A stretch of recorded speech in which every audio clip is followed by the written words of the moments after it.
Bienvenidos a Asturias y muchas gracias por estar con nosotros.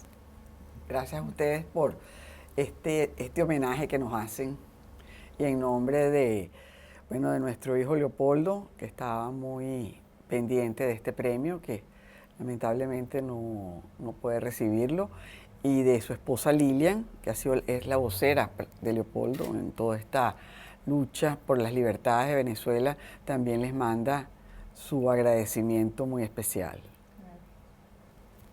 Háblenos un poco de su familia, de la infancia, de los hijos. ¿Cómo ha sido? Bueno, yo creo que la familia nuestra es una familia relativamente pequeña. Nosotros tuvimos 2 hijas y Leopoldo, que en el medio de las 2 hermanas. De chico era un chico bastante tremendo, por decirlo menos. Siempre muy aventajado en sus estudios, pero porque aprovechaba su simpatía para engatusar a su mamá y que le ayudara a hacer las tareas. Y tenía sus comportamientos típicos de varón, donde inventaba cosas como subirse al techo de la casa y lanzarse como si estuviera haciendo rappel en una montaña. Y a veces lo encontramos haciendo cosas que eran absurdamente peligrosas, y él siempre como que llevaba la cosa al límite, ¿no? Al extremo que recuerdo una anécdota, caminando en el jardín nuestro. La vecina nuestra era una tía de Antonieta, que tenía unos perros enormes, y el perro ladraba y ladraba y hacía como que se quería lanzar. Y Leopoldo iba caminando con mi madre, que era bastante temerosa de los perros, y le dice: Leopoldo, no te acerques, que te va a morder el perro. Me dice: yo no le tengo miedo a nada. Tendría como 4 años. Y creo que en su vida llevó a cabo esa filosofía de no tener miedo, por lo menos atreverse a hacer las cosas. Él es un hombre que ha practicado deportes extremos, ha subido la mayoría de los picos de los Andes como alpinista, ha cruzado el río Orinoco en competencia 4 veces, creo, o 5. Durante una tragedia que hubo en el país en el año 99, unos deslaves, unas inundaciones, él se levantaba muy temprano en la mañana, entre 2 y 3 de la mañana, se iba en una pequeña motocicleta que tenía con los instrumentos de rappel a ser voluntario para el rescate durante 3, 4 horas, y luego regresaba a Caracas a sus oficinas para cumplir con su horario de trabajo. Eso pues causó que hace unos años, cuando se celebraba un evento en esa pequeña población, le hicieron un homenaje de reconocimiento. Era un muchacho de 25, 26 años cuando hacía esas cosas. Pero a lo que voy es que ha demostrado siempre ese espíritu de atrevimiento ante las situaciones, pero también no de una forma superflua, no de una forma egoísta, sino siempre en ayuda a otros, en colaboración con eventos. Y creo que esa temeridad no es tal, sino un deseo de poder demostrar que sí se puede. Y su lema político ha sido: el que se cansa pierde. Y él ha sido maratonista, y tal vez esa es una inspiración en su forma de ser y su forma de llevar a cabo la acción de vida. No me voy a cansar, voy a lograr mi objetivo. ¿Cómo se puede interpretar lo que está pasando en Venezuela? Bueno, yo creo que estamos enfrentando verdaderamente una dictadura. Es decir, en los últimos 2 años, cuando muere el presidente Chávez y él prácticamente decide que es Nicolás Maduro el que lo va a suceder, empiezan a, yo diría, pasarse la raya amarilla desde el punto de vista de las libertades, de la democracia, de una manera sistemática a lo largo de estos 2 años. Nosotros estamos totalmente manejados se ha militarizado el gobierno, dirigido por un civil, pero prácticamente el gobierno está totalmente militarizado. Y bueno, estamos en una situación cercana a una crisis humanitaria, nosotros por el tema de la escasez el tema de la inflación, el tema de la inseguridad. El año pasado murieron 25.000 personas en manos del AMPA común. Es un régimen que con el lema que lo empezó Chávez, que era socialismo del siglo XXI, lo que hemos llegado es a tener un país ya prácticamente donde ha estado autodestruyendo, teniendo las reservas petroleras más grandes del mundo y habiendo tenido justamente en este periodo de 16 años los topes más altos del petróleo. Es decir, hubiera sido la locomotora del desarrollo si hubiéramos estado en un gobierno visionario, en un gobierno organizado para crear en Venezuela una infraestructura y un desarrollo verdaderamente para aprovechar esos ingresos tan maravillosos, pues. Sí, la pregunta es muy importante, porque dice, ¿cómo se explica lo que está pasando en Venezuela? Yo digo que la única forma de explicarlo es tratando de entender en términos de literatura lo que generó la novela de García Márquez, el realismo mágico. Nosotros estamos viviendo en un realismo mágico. Un presidente, estoy hablando del difunto Chávez, que inventó hacer una investigación sobre la muerte del libertador Simón Bolívar porque él estaba convencido que había sido asesinado por envenenamiento. Entonces, pues exhumaron el cadáver del libertador, hicieron una serie de análisis y por supuesto, 200 años después, ¿qué importa de que haya muerto nadie? Es decir, no sé, eso no tiene trascendencia, pero para él sí tenía una importancia enorme. Ahí empieza uno a ver que el camino por donde estamos andando no era el más correcto. Luego toma aquella cosa de que la espada de Bolívar va a salir de nuevo a recorrer la América del Sur y se fueron todas las posibilidades de desarrollo de nuestro país tratando de llevar a cabo una conquista ideológica en el resto del continente. Lo estamos viendo ahora. Entonces un gobierno que dice que es de inspiración socialista, no se lo cree nadie, porque ha sido la fábrica de millonarios más rápida que ha tenido Venezuela en toda su historia. Por supuesto, dinero mal hecho, pero que acabó con las arcas nacionales. Como dijo Antonieta, era un país que tenía un futuro petrolero y un potencial petrolero que todavía hoy se considera, claro, una calidad de petróleo muy especial, etcétera, pero teníamos un potencial petrolero que nos ponía en el primer país en términos de depósitos comprobados o de reservas comprobadas, y hoy se ha perdido la producción que teníamos hace 15 años en casi un 30%. Tuvimos el precio del petróleo más alto que se ha tenido en la historia de la industria durante más de 10 años. Hoy el país está al borde de ser declarado impago. No podemos, si fuésemos a pagar las deudas y reconocer las deudas que tenemos, no podríamos pagarlas con todas las reservas que tenemos, que por cierto son muy bajas. Han ido bajando paulatinamente. La calidad de vida del venezolano se ha prácticamente llevado al extremo de ser ya un tema de crisis humanitaria. No se consiguen los alimentos básicos. Ahora, para comprar en los mercados, usted tiene que ir con su huella digital a una maquinita en todos los mercados y la marca, y ahí le pueden decir, no, ya usted compró azúcar, la semana pasada no le toca un racionamiento, pero extremo. La gente no lo cree. Pero eso no solamente se aplica a los alimentos básicos, como el azúcar, la leche, el café, los pañales de los niños, los pañales para adultos, bueno, el que necesita lamentablemente esas cosas no tiene sustitutos. Pues no los consiguen, no los tienen. No tienen medicina, no hay medicina. Los hospitales se declaran constantemente en emergencia porque no tienen ni siquiera con qué suturar las operaciones. Es decir, hablar de la tragedia venezolana, a mí me van a decir que soy derechista, porque estoy criticando un gobierno socialista. Muy equivocado. Toda mi vida fui un hombre no voy a decir de izquierda porque no lo era, pero de centro izquierda sí fui. Toda la vida, lo soy. Pero lo que tenemos es una farsa y que es un insulto que el socialismo se pueda asociar a esa sinvergüenzura de gobierno. Lo dijo Felipe González cuando fue a Venezuela hace como 7, 8 meses. Dice, es que esto no es un socialismo, esto es una dictadura fallida. O sea, tratan de disfrazar una realidad que no es. Y ante esta situación, ¿qué se puede hacer?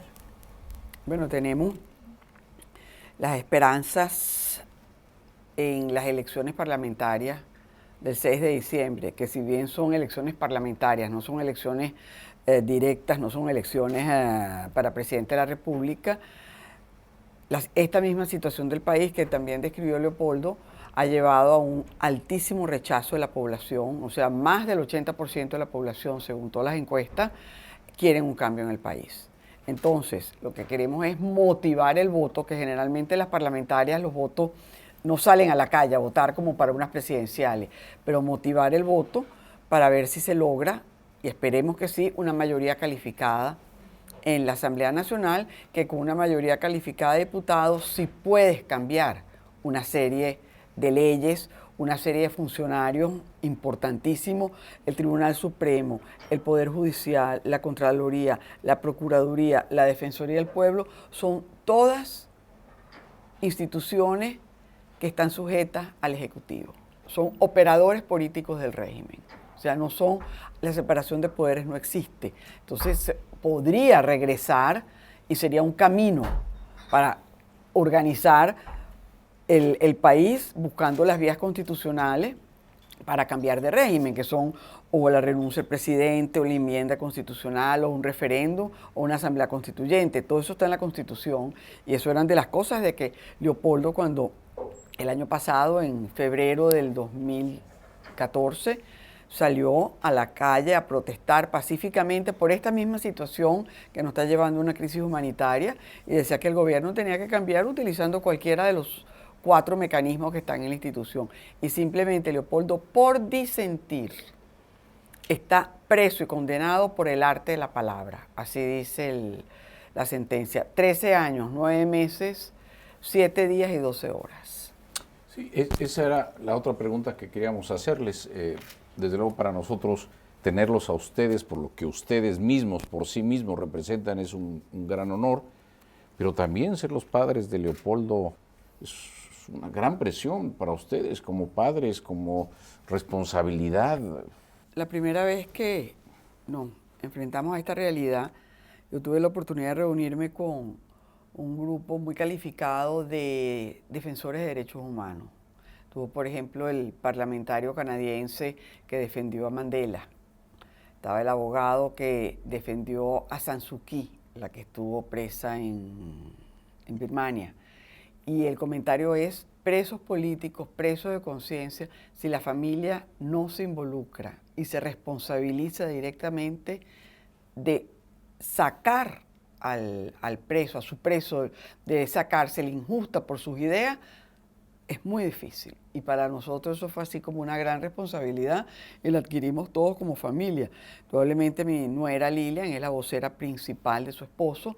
Nosotros vamos atrás apoyando, pero también tenemos a mis 2 hijas, también cada una dentro de su ámbito, también ha trabajado. O sea que como familia, y esta lucha no solamente es Leopoldo, son los 78 presos políticos que hay en Venezuela, que no se han sido sometidos a una audiencia preliminar, no han sido juzgados. O sea, son 78 familias que están sufriendo lo mismo que nosotros porque sus hijos han sido presos simplemente por protestar pacíficamente.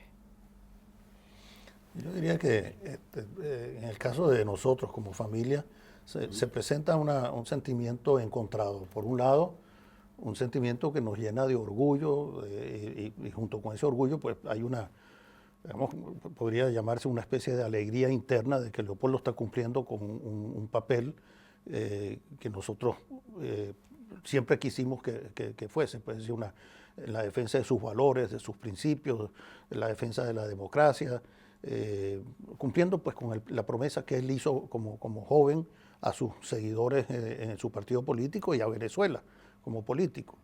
Eso a mí al menos siempre me ha llenado de orgullo y de alegría porque encuentro que sería muy triste para mí que simplemente hubiese optado por coger una maleta e irse del país y que las cosas siguieran, que que ha sido lo más tradicional en nuestros políticos, lamentablemente.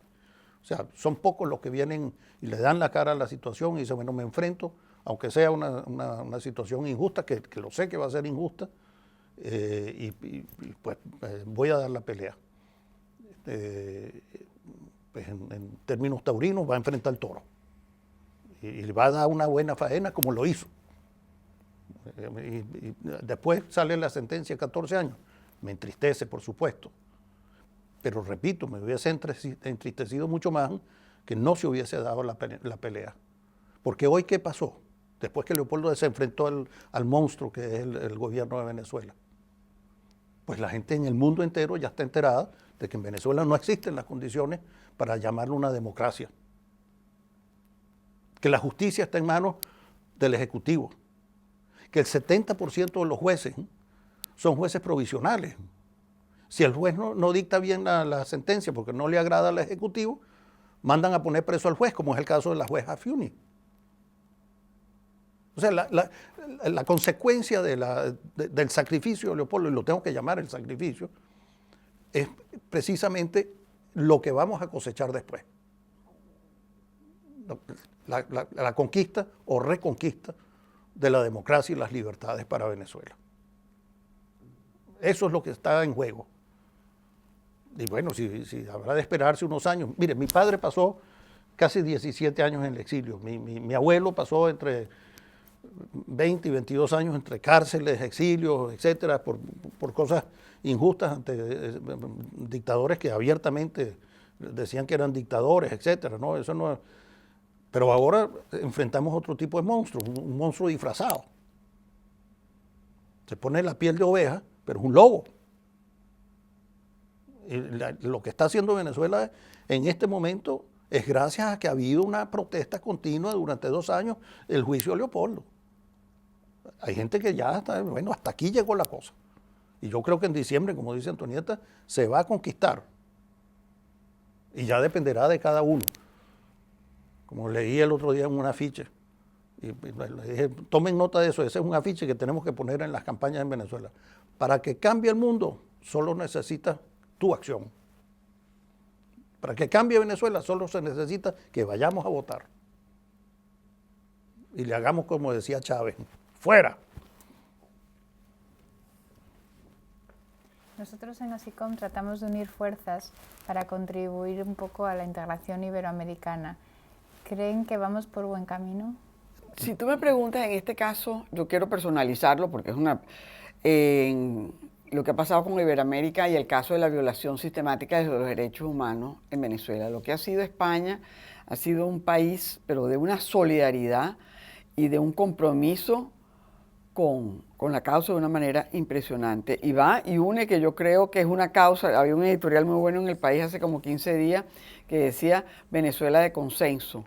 Bueno, el PP, el PSOE, unidos por la causa venezolana. En América Latina, todos los senados, todos los parlamentos, los expresidentes de Iberoamérica, todos han salido más de una vez defendiendo el caso de Venezuela, los presos políticos. Pero los presidentes en ejercicio han estado silentes. Y mi mensaje es, Venezuela, cuando Chile y Argentina tuvieron sus regímenes militares, abrieron sus puertas de una manera sumamente generosa para los exilados y ayudó a esos países. Yo le decía una entrevista en Semana la semana pasada, valga la redundancia, decía, son países demócratas, son democracias. Señores presidentes, manifiéstense por Venezuela. Y tienen todavía que llamen al voto, que llamen a los observadores internacionales, que le exijan a Venezuela como miembro de la Convención Americana de los Estados Americanos, que acepten la observación de la OEA. Están negados, ellos lo que quieren es UNASUR, porque UNASUR está sesgada hacia el gobierno. Entonces, ese es mi... Ahora, esto es personalmente en la situación de Venezuela. En la Unión de Iberoamérica, a mí me parece que todo lo que se haga para unir los pueblos, y más en una asociación como la que ustedes pertenecen, pues nos llena de orgullo y ojalá existieran más organizaciones de esa naturaleza. Yo creo que es importante subrayar que es muy distinto el comportamiento de los pueblos al comportamiento de sus gobiernos. Si yo tuviese que pasar una calificación a los gobiernos iberoamericanos, difícilmente pasarían la nota. Porque ningún gobierno se ha manifestado como gobierno. Incluso en un caso que no tiene que ver con el tema de Leopoldo ni los presos políticos, pero sí con derechos humanos, que fue el tratamiento o maltrato total que le dimos a los habitantes de la frontera entre Venezuela y Colombia, que el gobierno los deportó, los echó.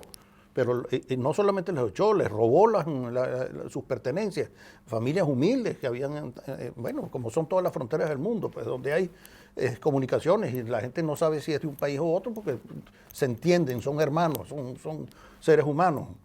Bueno, ahí el comportamiento del gobierno venezolano fue fatal. Se llevó el caso a la OEA, pedido por Colombia, para simplemente lograr una reunión extraordinaria de cancilleres para tratar el tema. Y en la votación se perdió. Incluso los países hermanos de Colombia votaron en contra de Colombia o se abstuvieron, que era todavía más traición. Pero lo peor de todo es que al menos un gobierno, no lo voy a mencionar porque lo respeto a sus habitantes, país que yo quiero, pero ese gobierno que le había dicho a Colombia que iba a votar con Colombia, votó en contra de Colombia, porque sencillamente el gobierno venezolano dijo, si ustedes votan con Colombia, no les pago la factura.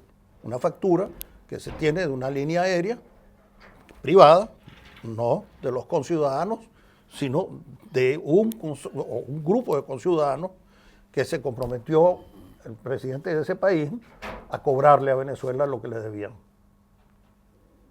Por eso digo, hay que distinguir entre el comportamiento de los pueblos y los gobiernos. Los gobiernos no siempre representan bien a sus pueblos. Cierto, muy bien. Pues muchísimas gracias por este rato tan agradable. Muchas gracias. Muchísimas gracias a nosotros.